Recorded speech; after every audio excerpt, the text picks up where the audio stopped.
Master CVV. నమస్కారం.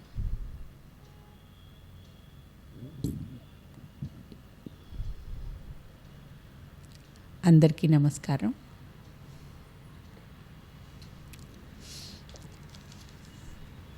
శ్రీ తాతగారి సావిత్రిలోని లోకాలోక పర్వం తత్సమ కవితలో నెక్స్ట్ సెషన్ చూస్తున్నాము. ఇంతకు ముందు సెషన్లో మ్యాటర్ యొక్క పరిధులు దాటిన జ్ఞాని అవతార పురుషులు, వాళ్ళ లక్షణాలు ఎలా ఉంటాయి, వాళ్ళ దృష్టి ఎలా ఉంటుంది, వాళ్ళ శక్తులు ఎలా ఉంటాయి, జీవితం యొక్క లక్ష్యం మనకి ఈ భూమి మీద కేవలం వేస్ట్ పేపర్ బాస్కెట్లోకి వెళ్ళినట్టు కాదు, ఆ దివ్యత్వాన్ని మనందరం తెలుసుకోవాలి అనేవి చాలా సరళమైన కవిత్వంలో తాతగారు రాశారు. దాని కంటిన్యూయేషనే ఇప్పుడు మనం ఈ సెషన్లో కూడా చూద్దాం. ఎప్పుడైతే ఈ దేవతా విగ్రహములుగా మానవులు తీర్చిదిద్దబడతారో, అంటే డివినిటీ భూమి మీదకి వస్తుందో, అప్పుడు ప్రకృతియు పురుషుడే అగుట జరుగు. ఇప్పటి వరకు ఉన్న రూల్స్ అన్నీ రివర్స్ అయిపోతాయి. ఇప్పటి వరకు ప్రకృతి చేతిలో పురుషుడు ఆడుతున్నాడు కీలుబొమ్మలాగా. అంటే ఆ జీవాత్మ ఈ నాటకంలో కావాలనే తన శక్తియుక్తులన్నీ వదిలివేసి ఆమె ఎలా ఆడిస్తే అలా ఆడేలాంటి నాటకంలో నుంచే తనని తాను తెలుసుకోవాలి అనేలాంటి ఒక గేమ్ ఇది అనేది చెప్తారు. ఎప్పుడైతే ఈ జ్ఞానం కలిగి తానెవరు అనేది సంపూర్ణంగా తెలుసుకున్న యోగి అవుతాడో, ప్రకృతియు పురుషుడే అగుట జరుగు. స్వభావం పూర్తిగా మారిపోతుంది, భిన్నత్వం అనేది లేకుండా అవుతుంది. అప్పుడు పురుషుడు ప్రకృతిగా అగును చూడ, పురుష కల్పిత మాయగా వరగు ప్రకృతి, పురుష ప్రకృతి లేకమవు పరువు వచ్చే. అప్పుడింకా ప్రకృతి పురుషుణ్ణి ఆడించటము, లేకపోతే ప్రకృతి ఒడిలో పురుషుడు దాసుడవటమో బానిసవటమో అటువంటివి ఏవీ లేవు. ప్రకృతి పురుషులు ఇద్దరూ అర్ధనారీశ్వర తత్వం కింద ఒకటిగా ముందుకి నడుస్తారు. ఒకే సంకల్పం, ఒకే అనుభవం, ఒకే ఆజ్ఞ. అందులో ఇంకా భిన్నత్వం అనేది లేనితనం వస్తుంది. God found in nature fulfilled in God. ఈ ప్రకృతి తనలో ఆ భగవంతుణ్ణి సంపూర్ణంగా లీనం చేసుకుని, అవగాహన చేసుకుని గుర్తించగలిగినప్పుడు ఈ మ్యాటర్కి, ప్రకృతికి, భగవంతుడికి మధ్య ఉన్న గీత పోతుంది. ఫిల్ అయ్యే ప్రకృతి పురుషు వలన, ప్రకృతి లోపల పురుషుని ప్రభలు వెలిగే. సగముగా నుండి సాక్షియవు సత్యమూర్తి, అంతయును తానయగుచును అవతరించే. ఇప్పటి వరకు రెండు పక్షులు, ఒక పక్షి అనుభవిస్తుంది, ఇంకొక పక్షి అనుభవించదు, గమనిస్తుంది, సాక్షిగా ఉంటుంది అన్న భేదం పోయి, నరుడు నారాయణుడు అనే భేదం పోయి మొత్తం నారాయణత్వమే నిండిపోతుంది.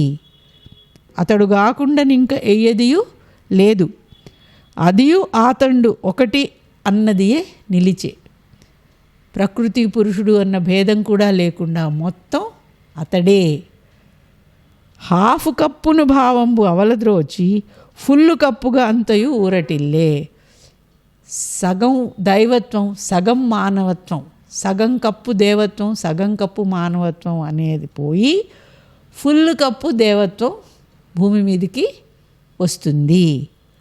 హాయిగా మట్టిలో బడి కూయిపెట్టి, కోపతాపాల ఊబిలో గూరి మునిగి, చిత్తగుచుపోవు తనదైన చిన్నతనము విడిచి మానవుడు అప్పుడే పొడగు అగును.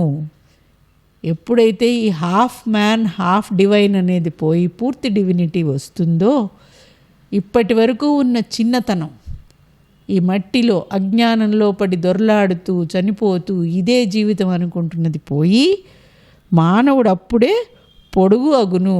పొడుగు అవటం అంటే ఉన్నతుడవటం, ఉన్నతత్వం,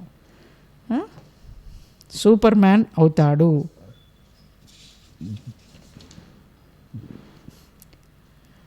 ఎంత వెంటాడినను మన పొంతరాని సిరులే ఆతని వెంటాడి చేరుచుండే. బలసి తన వెంట రమ్మని పిలువకుండా పెట్టజాలని సొమ్మయ్యే పెద్దతనము. ఎప్పుడైతే మానవుడు పెద్దవాడవుతాడో, పొడుగవుతాడో, పెద్దవాడవటం అంటే వయస్సు కాదు, ఈ జ్ఞానం ఎప్పుడైతే వస్తుందో miracles become a normal day to day affair అని చెప్తారు. ఈ రోజున మనకి అసంభవం, అసాధ్యం ఎలా వస్తుంది, కోరుకోగానే అన్నీ అవుతున్నాయి, తీరిపోతున్నాయి అనేవన్నీ కూడా అతనికి చాలా సామాన్యం అవుతాయి అన్నమాట. మనం ఎంత వెంటబడ్డా రాని ఎన్నో అద్భుతాలు, సిరులు అతని వెంట వాటంతటవే వస్తూ ఉంటాయి.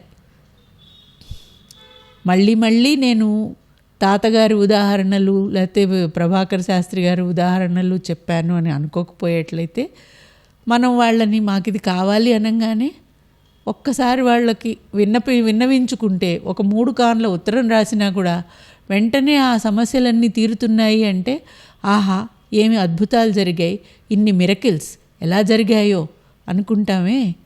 ఎప్పుడైతే ఆ యోగ స్థితిలో ఆ స్థాయికి వెళ్తారో ఎవరికైనా అవన్నీ కూడాను వాళ్ళకు మిరకిల్స్ కిందే కావు, అవి వాళ్ళ సాధారణ జీవన శైలి కింద ఉంటాయి. తాతగారు చెప్పేది, యోగంలో ప్రయాణం చేసి ముందుకు వెళ్తే ప్రతి ఒక్కరూ ఆ స్థాయికి చేరుకోగలరు, అది ఎవరికో అసంభవంగా కొద్దిమందికే వచ్చే స్థితి కాదు అనేదే చెప్తున్నారు. ఇది తాతగారు మళ్ళీ మళ్ళీ చెప్తున్న జీవిత లక్ష్యం. వేస్ట్ పేపర్ బాస్కెట్లోకి వెళ్లకుండా ఉండటం అనేది కేవలం కొద్దిమంది యోగులకే కాదు, అందరి కోసం ఆ యోగులు చేసే కృషి. దానిని మనం గుర్తించి నమస్కరించి ముందుకు వెళ్ళటానికి ప్రయత్నించాలి. అతి రహస్యము బయలుగా అయ్యే అప్పుడు అడ్డుగోడలు తడికల మడ్డి వదిలే అంతరుద్బోధకంబునవు అమృతవాక్కు వేదరుక్కై లోలోన వినగబడియే.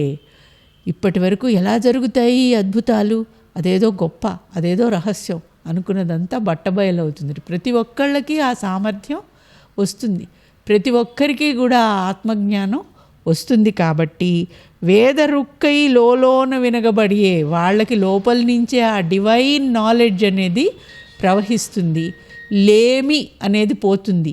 ఇది కావాలి అని కోరుకోవాల్సిన స్థితి వాళ్ళకి ఇంకా ఉండదు. వైఖరీభావం అందిన వాక్కునందు సత్య సందీప్తమవు జ్యోతి సంతరిల్లే, అవును కాదను తర్కంబు అవలద్రోచి ఇదియే ఇట్టిది అని ఎడు కుదురు వచ్చే. మానవులు మాట్లాడటానికి భాష ఉపయోగిస్తాం, వైఖరీ భావం. మాటల్లోకి చెప్పుకుంటాము, ఒకళ్ళు ఒకటంటే ఇంకొకళ్ళు ఇంకొకటి అంటాం, విభిన్న అభిప్రాయాలు రావటం అనే పరిస్థితులు లేకుండా, ఒకవేళ మాట్లాడినా కూడా సత్య సందీప్తమవు జ్యోతి, మన మాటలు కూడా సత్యంతో నిండి ఉండేలాంటి పరిస్థితి మనకి వస్తుంది. అవును కాదను తర్కంబు ఇంకా ఉండదు అక్కడ. ఒకళ్ళు అవునంటే కాదని, కాదంటే అవుననే లాంటి భేదాలు లేకుండా ఇదియే ఇట్టిది అని ఎడు కుదురు వచ్చే ట్రూత్, అబ్సల్యూట్ ట్రూత్, అందులో ఇంకా కాంట్రడిక్షన్ అనే దానికి అవకాశమే లేదు అనే జ్ఞానస్థితి వాళ్ళకి వస్తుందిట. ఇట్టిదట్టిది అని చెప్ప ఇముడనట్టి ఏదియో ఒక్కట అతని ఆదుకొనియే, ఆకాశము నుండి పెను కాంతి సోకి అతనికి అంతయును అప్పుడు అవగతమగుట జరిగే. ఈ జ్ఞానం రావడానికి ఎప్పుడూ కూడాను ఎక్కడి నుంచి వస్తుంది ఈ జ్ఞానం అంటే, మనం కృషి ఎంత చేస్తామో పైనుంచి దివ్య జ్ఞానం అనేది కరుణతోటి కంప్లీట్ సరెండరెన్స్ అప్పుడు పైనుంచి వచ్చిన ప్రవాహం కింద వచ్చిన జ్ఞానమే మన తర్కానికి, మన ఆలోచనకి అతీతంగా ఉండే జ్ఞానం అనేది వచ్చినప్పుడు జరిగే మార్పు ఎన్ని పుస్తకాలు చదివినా, ఎన్ని చర్చలు చేసినా వచ్చేది కాదు. అది అరవిందులు చెప్తారు, prayer from below, divine grace and descent from above. గురువులకు మనం సరెండర్ అయ్యి మనం కృషి చేస్తే వాళ్ళ అనుగ్రహంతో పైనుంచి వచ్చే జ్ఞానగంగ ఉంది చూడండి, దానితో జరిగే మార్పు ఈ మనిషిలో రావాల్సిన పూర్తి జ్ఞానానికి అదే దారి అని చెప్తారు. కాబట్టి ఇట్టిదట్టిది అని చెప్ప ఇముడనట్టిది ఏదియో ఒక్కట అతని ఆదుకొనియే, ఆకాశము నుండి పెనుకాంతి సోకి అతనికి అంతయును అప్పుడు అవగతమగుట జరిగే. పైనుంచి ఈ ఆకాశం అంటే హృదయాకాశమేనండి. ఆకాశం అని ఆకాశం కేసి చూడటం కాదు. ఇవన్నీ కూడాను లోపల అనుభవైక వైద్యమైన యోగ సాధనలోని మెట్లు. అంతు తెలియని ఆది అనంతమైన మొదలు నుండియే మోసులు ప్రిదిలి వచ్చి పువ్వు కాయలు విత్తులు పొటమరించు అంతయును ఒక్క క్షణములో అతడెరిగే. ఈ సృష్టి రహస్యం మొత్తం ఎక్కడి నుంచి వచ్చింది అనేది ఒక్క క్షణంలోనే జ్ఞానం యోగికి కలుగుతుంది. ఏండ్లు పూండ్లును చదివిన ఎంత విన్నా అంతుపట్టనిది అంతయు అతనికి అందే క్షణము లోపల పూర్ణ వీక్షణము వలన ఎరుగకందును ఇంకేమి కొరత లేదు. ఎప్పుడైతే పైనుంచి ఆ డివైన్ గ్రేస్తో వచ్చిన జ్ఞానం వస్తుందో పుస్తకాలు 100 లైబ్రరీల్లోవి చదవాల్సిన పని లేదు, యూనివర్సిటీలకు వెళ్ళాల్సిన పని కూడా లేదు. ఆ జ్ఞానము అంతుపట్టనిది అంతయు అతనికి ఒక్క క్షణంలో అంతుపట్టేలాగా చేసి ఇంక తెలుసుకోవలసినది ఇంకేదీ మిగలలేదు అనేలాగా పూర్ణ ప్రజ్ఞ వస్తుంది వాళ్ళల్లోకి. భావమును ప్రాణమును వేరుపరుచునట్టి మాయ సర్వము ఆతండు మాయ చేసి నేను నీవను పరిధిచే లోన కట్టబడిన మానవ భవబంధము ఉడిచివేయిచే.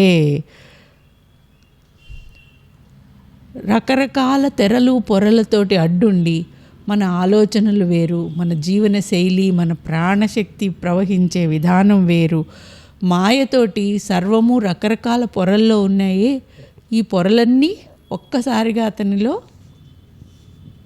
తొలగిపోతాయి. మానవ భవబంధము తుడిచిపెట్టుకుపోతుందిట. దైవేతరంబగు త్రోవలందు మాయమర్మంబులెరుగని మార్గమందు చూడకుండియు చూచెడి చూపుగలిగి వినుటలేకయ సర్వంబు వినగనేర్చే. ఆ పూర్ణ ప్రజ్ఞ వచ్చినప్పుడు ఈ రాజయోగి వినకుండానే మొత్తం ఎక్కడెక్కడున్నది మొత్తం జ్ఞానము అతనికి వినిపిస్తుంది, కనిపిస్తుంది. బాహ్యమైన ఇంద్రియాలతోటి, చెవులు కళ్ళతోటి పని అతనికి లేదు. ఏ త్రోవలందు ఎక్కడి నుంచి అయినా సరే అతను తెలుసుకోగలుగుతాడు. దట్టమైన అవిద్యయను గట్టి గోడ చాటు తొలగంగా ఒక అంగ దాటివైచే పరమ ఉన్నతమౌ మేరు పర్వతమున ఎంతో లోతైన నరకపు ప్రాంతములకు మెట్టుమెట్టుగా పైపైకి మిడిసిపడుచు సూర్యతేజంబుల అతని చుట్టి ఆడే సన్నిధానంబు సాయుధ్యమన్న ఎట్ల తనదు సారూప్యమే మానవునిగా చేసే. మొత్తం సృష్టి యొక్క రహస్యాలన్నీ తెలుసుకున్నాడు ఈ జ్ఞాని. మెట్టుమెట్టుగా పైపైకి మిడిసిపడుచు సూర్యతేజంబుల అతని చుట్టి ఆడే సన్నిధానంబు సాయుధ్యమన్న ఎట్లు తనదు సారూప్యమే మానవునిగా చేసే.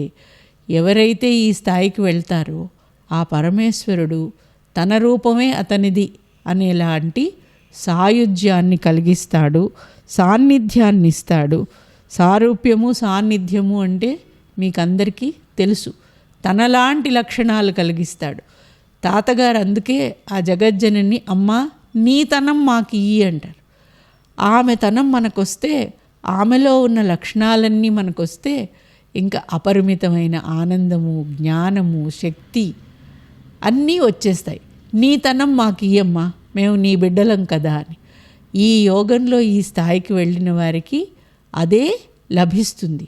సారూప్యము, సాన్నిధ్యము, సాయుధ్యము అంటే అవి ఎక్కడికో స్వర్గానికి వెళ్ళి ఎక్కడో కాదు, ఈ భూమి మీదనే అవన్నీ తెచ్చుకోగలుగుతారు.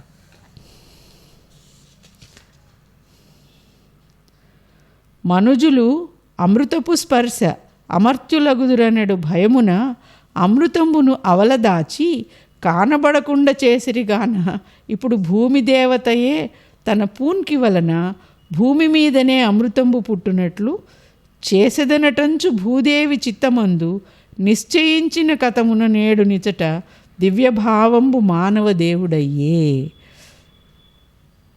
మానవులకి అమృతం ఇవ్వకుండా దేవతలే ఆ అమృతాన్ని ఉంచుకుని మన వంతుకి మరణాన్ని ఇచ్చారు.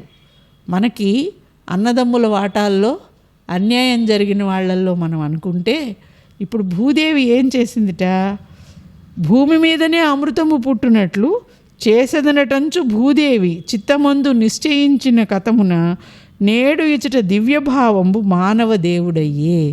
మానవుడు భూమి మీద మృత్యువులోనే పుట్టి ఈ మృత్యువులో నుండే మృత్యురాహిత్యానికి, మృత్యువుని అధిగమించేలాంటి బిడ్డల్ని తాను పుట్టించుకుంటాను అని భూదేవి తపస్సు చేసి ఇటువంటి దైవత్వం కల మానవుల్ని పుట్టించుకుంటోంది.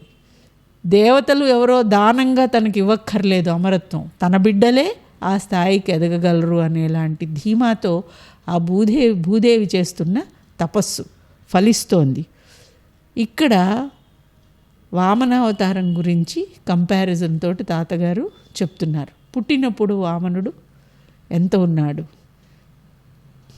అవసరం వచ్చినప్పుడు ఎదిగి ముల్లోకాల్ని ఎలాగ జయించాడు, అవతారంలో చూడడానికి చిన్నవాడుగా ఉన్న త్రివిక్రముడుగా అయిన వామనుడిలాగా ఇప్పుడు భూమి మీద చూడడానికి మనం అందరం కూడా చాలా అల్పులలాగా ఉన్న ఈ అల్పత్వం అనేది ఒక పై పొర మాత్రమే. ఈ అల్పత్వం అనేది అవసరం ఉన్నప్పుడు ఆ పొర పక్కకి తొలగించి తెర తొలగిస్తే మనలో ఉన్న త్రివిక్రముడు ప్రకటితమవుతాడు. అమృతత్వం ఈ భూమి మీదనే వస్తుంది. ఆ భూదేవి యొక్క కళ సఫలం చేయడం కోసమే సావిత్రీదేవి అవతరణ ఈ భూమి మీదకి చేయించారు అశ్వపతి అనడానికి కనెక్షన్ ఇచ్చుకుంటూ ఇక్కడ ఈ త్రివిక్రముడి ఉదాహరణతోటి పద్యాలు చెప్తున్నారు. పుట్టినప్పుడు అతడెంతో పొట్టివాడు, కథల మెదలక చక్కని కథలు నడిపే, అవసరంబున పెరిగే బ్రహ్మాండమెల్ల అక్రమంబున తను దాన ఆక్రమించే. పుట్టినప్పుడు చాలా చిన్నవాడుగా ఏమి చేస్తాడులే అనేలాగా ఉన్నవాడైనా పెరిగి సమయం వచ్చినప్పుడు మొత్తం బ్రహ్మాండాన్ని ఆక్రమించిన వామనుడు పుట్టినప్పుడు ఎంతున్నాడు, చాలా పొట్టివాడు. భూమి అతని మోవంగ పోలదయ్యే, ఆకసంబెల్ల అతనిలో అణిగిపోయే, దిక్కులన్నీ తనలోని చిక్కుకొనియే, సూర్యబింబము పదముల సోకి మృక్కే. ఎప్పుడైతే అతను బ్రహ్మాండాన్ని మొత్తాన్ని ఆక్రమించాడో ఆ వామనుడు త్రివిక్రముడైనప్పటి రూపాన్ని ఇక్కడ చెప్తున్నారు. మూడు లోకముల్ పదపీఠి ముందు నిలిచి అట్టి దివ్యుండు మానవునందు నిలిచే, మానవుని దివ్యుగా చేయు మార్గమనిన యోగ సాధన దివ్య ప్రయోగమయ్యే. అలాంటి త్రివిక్రములు అవ్వాలంటే, ముల్లోకాలు జయించాలి అంటే మార్గం ఏమిటి మానవులకి అంటే యోగ సాధనే మార్గము అనేది ఇక్కడ అండర్లైన్ చేసి తాతగారు చెప్తున్నారు. చూడటానికి పరిమితత్వంతో ఉన్న ఈ మానవుడు అపరిమితత్వాన్ని సాధించటానికి ఉన్న మార్గము యోగము. భాగవతమైన దివ్య ప్రభావం ఒకటి వస్తుగతమైన ఒక మానవతను పొందే. భూమి దేవత తన కడుపునను పరమపురుషు అంశంబైనట్టి పురుషుగాంచే. ఈ భూదేవత తన తపస్సు ఫలంగా అటువంటి దైవత్వం ఉన్న పురుషులు తనకి పుట్టాలి అని చేసిన తపస్సుకి ఫలితంగా ఈ భూమి మీద అటువంటి త్రివిక్రములు వస్తారు, ఇంకా వస్తారు, వచ్చారు. దివ్యుడైనట్టి తన పట్టి దిట్టతనము వలన తను కూడా దివికేగవలయుననుచు భూమి దేవత ఆనంద భూమి అయ్యే, అతడు దేదీప్యమానుడై అంత నిండే. ఇటువంటి సంతానాన్ని కన్నందుకు భూదేవి ఆనందంతో ఈ కొడుకు ద్వారా నేను కూడా స్వర్గానికి వెళ్తాను, ఈ భూమిని స్వర్గం చేస్తాను అని ఆ తల్లికి ఆనందం కలిగించే తనయుడి కింద ఉన్నాడట ఈ వామనుడు. చాలా దూరంబులూహకు సత్యమునకు అట్టి దూరంబు ఆతడే అధిగమించే, దూరమందున్న దివికిని దారి చేసి దగ్గరగా చేసి స్వర్గంబు దరికి చేరే. మనకి దూరం అనిపించినవి అతనికి దూరం అనిపించకుండా దూరాలన్నింటినీ దగ్గర చేశాడు. ఒక పాదంతో భూమిని, ఇంకొక పాదంతో పైలోకాలన్నింటినీ కప్పగలిగి దూరం అనేది లేదు అనేలాగా దూరాన్ని దగ్గరని అనే పదాలకి అర్థమే మార్చేశాడు. మానవుని దృష్టి కందని మహిత రూపశక్తి సంకల్పముల యొక్క జాడలెరిగి నిన్న నేడును రేపుగా ఉన్నయట్టి కాలగతులను ఆతండు కాంచగలిగే. కాలాతీతుడు కింద మనకి ఉన్న పరిధులన్నీ దాటాడు కాబట్టి దూరం అనేది పరిధి దాటాడు, కాలం అనే పరిధి దాటాడు. అసంభవం అనే పదం తీసేసి చూడటానికి చిన్నవాడుగా పొట్టివాడుగా ఉన్నవాడు తన శక్తితోటి అనంతంగా తన రూపాన్ని చేసుకోగలిగాడు. ఎచ్చటిది యొక్క ఈ శక్తి ఎట్లు వచ్చే ఎవ్వరిచ్చిరి అనుచును నివ్వెరపడు మానవుల క్రొత్త మూసలలోన పోసి కంచు విగ్రహములుగా చేయించు మెరుగుపెట్టి కాలపాశముల వెతలు మాన్పి 3 పదముల సృష్టిని ముట్టడించే 3 గుణములు అతని మ్రోలనొదిగే 3 లోకంబుల అతని తోడ కలిసి. ఈ మానవుడు ఏమిటి, ఎక్కడి నుంచి వచ్చాడు, ఎలా చేసుకోగలుగుతున్నాడు, ఇది ఈ శక్తి తనకి ఎక్కడి నుంచి వచ్చింది అని అందరూ ఆశ్చర్యపోయేలాగా కాలపాశముల వెతలు మాన్పి 3 పదముల సృష్టిని ముట్టడించి 3 పాదాలతో సృష్టిని మొత్తాన్ని కప్పి 3 గుణములు అతని మ్రోల ఒదిగే త్రిగుణాలని తనకి అధీనం చేసుకుని 3 లోకములు అతని తోడ కలిసిపోయేలాగా చేసి వామనంబైన అవతార వర్తనంబు. ఇప్పుడు మనం అందరం కూడా ఇంకా మన పూర్ణస్వరూపంతో అవతార రహస్యం తెలియని వామనులం అన్నమాట. అణువు కంటెను సూక్ష్మమవునట్టివాడు సృష్టినంతను మిగులుట కష్టమేమి, వామనుడు త్రివిక్రముడౌట వాస్తవము. వామనుడు చూడటానికి పొట్టిగా ఏమీ తెలియని అమాయకుడిలా ఉన్న వామనుడు ఏ యోగ మార్గంతో అయితే త్రివిక్రముడయ్యాడో, అణువు కంటెను సూక్ష్మమవునట్టివాడు సృష్టినంతను మిగులుట కష్టమేమి, సృష్టిని మొత్తం తానే అవటం కష్టం కాదు. కాబట్టి ఈ రాజయోగులు, ఆత్మజ్ఞానులు, వారి అనుగ్రహంతో వారు చూపించే మార్గంలో వెళ్ళే వారందరూ కూడా ఈ యోగ మార్గంలో ఉన్న ఆ భూమాత యొక్క ప్రేమకి, ప్రార్థనకి ఫలితంగా జీవితానికి లక్ష్యం మరణం కాదు, ఎ డివైన్ గోల్ అని తెలుసుకుని ముందుకు వెళ్ళాలి అనే ఇదే సందేశాన్ని తాతగారు ఈ లోకాలోక పర్వంలో తత్సమ కవితలో నుంచి చెప్పారు. మానవులందరూ కూడాను సర్వశక్తి సమర్థుల కింద, అర్ధనారీశ్వరుల కింద పూర్ణత్వంతో ముందుకు నడవాలి అని ఈ చాప్టర్ ఇంతటితో ముగిసింది. నమస్కారం.